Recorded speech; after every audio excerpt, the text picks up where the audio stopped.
خب بنده شروع بکنم. اول از همه خواستم خیلی تشکر کنم بابت حضورتون. ممنون که تشریف آوردین، ممنون بابت پیگیری هایی که دارین، اهمیتی که میدین به کلاس زبان بچه‌ها و این درس.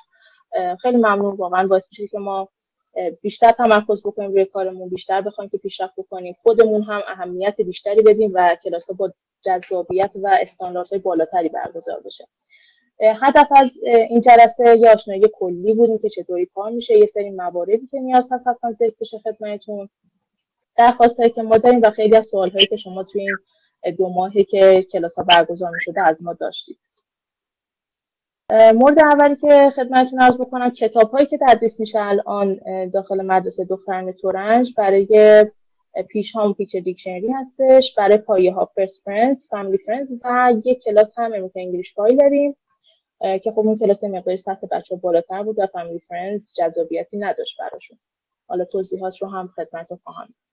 با اساتید بخواید آشنا بشین، در 2 پایه پیش ما پیش 1 و پیش 2 تا کلاس داریم که اساتید محترم خانم ها رضایی و خانم ها محسنی که امشب در خدمتشون هستیم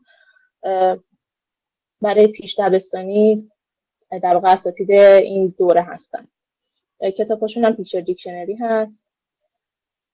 برای پایه های از اول تا 6 که کتاب های فرست دیگه شروع میشه. کتاب فرست یک کلاس داریم، خانم رضایی مجددا زحمتشون میکشن. برای فرست 2 خانم قدیمی هستن که تشریف دارن امشب پیش ما. فرست 3 2 کلاس داریم، 2 سطح A و B، خانم ها احمدی و خانم ها قلیخانی اساتید این 2 کلاس هستن. فرست 3 تموم میشه، ما وارد فامیلی ها میشیم. فامیلی 1 که خانم کاظمی زحمتشون میکشن و فامیلی 2 که خانم مهری جان هستن. فامیلی تیری نداریم. بعد از اون کلاس هایی که داریم کتاب امریکن انگلیش فایل کار میشه. یک مقدار سطح بالاتری داره، فشردگی مطلب بیشتری داره و خب جانم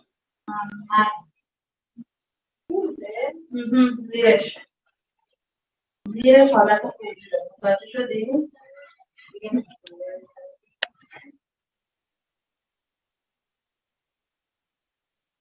لطفاً پیوز باشه.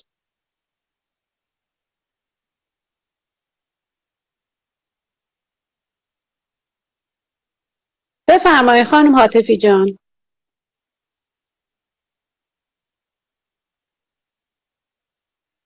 این کلاس های ما بود. حالا اهدافی که ما داریم توی این کلاس ها تا یه حدی آشنایی داریم، هم با در واقع کار کتاب های فرست فرندز و فرست فرندز و فامیلی و حالا امریکن انگلیش فایل هم که میگم این مقداری فشردگی مطالبش بیشتر هستش.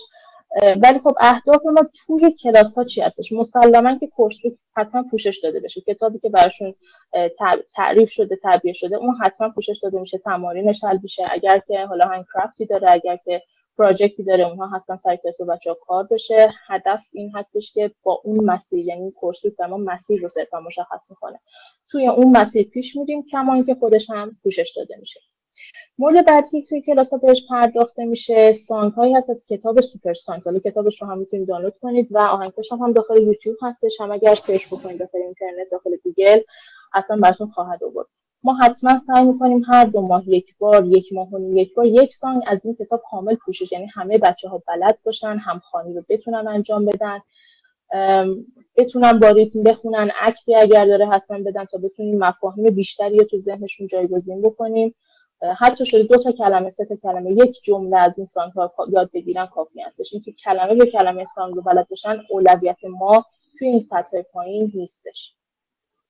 مورد بعدی هم انجام کرافت ها هستش که حالا اگر که توی خود کتابشون باشه حتما تیچرها در نظر میگیرن، جلسه ای رو بهش اختصاص میدن، بچه‌ها با هم توی کلاس انجام میدن، یا نه اگر نیاز هست که پروژه انجام بشه حتما بهشون اساین میشه داخل منزل، حالا یا با همکاری شماها یا خودشون یا گروهی یا هر طوری که هستش اونها انجام میشه. هدف اصلی ما این هست که بچه‌ها رو علاقه‌مند به زبان نگه داریم. ببینید اینها زمان زیاد دارن برای اینکه بتونن زبان رو به صورت کاملا تخصصی یاد بگیرن.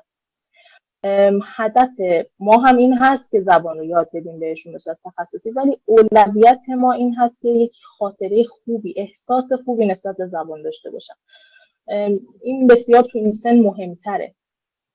و هر حال بچه‌ها بلند میشن، کلاس‌های زبان میرن، آموزشگاه‌های دیگه میرن، مدرسه‌شون عوض میشه و همه این موارد میگم زمان برای اون هستش. ولی اینکه ما بتونیم بچه رو توی محیطی نگه داریم که دوست داشته باشه، اصلا فقط توی محیط باشه، فقط دوست داشته باشه با دوستاش وقت بگذرونه، فقط دوست داشته باشه که به اون سان حالا حتما گوش بده، مشارکت بکنه، این بزرگترین دستاورد توی این رده سنی هستش.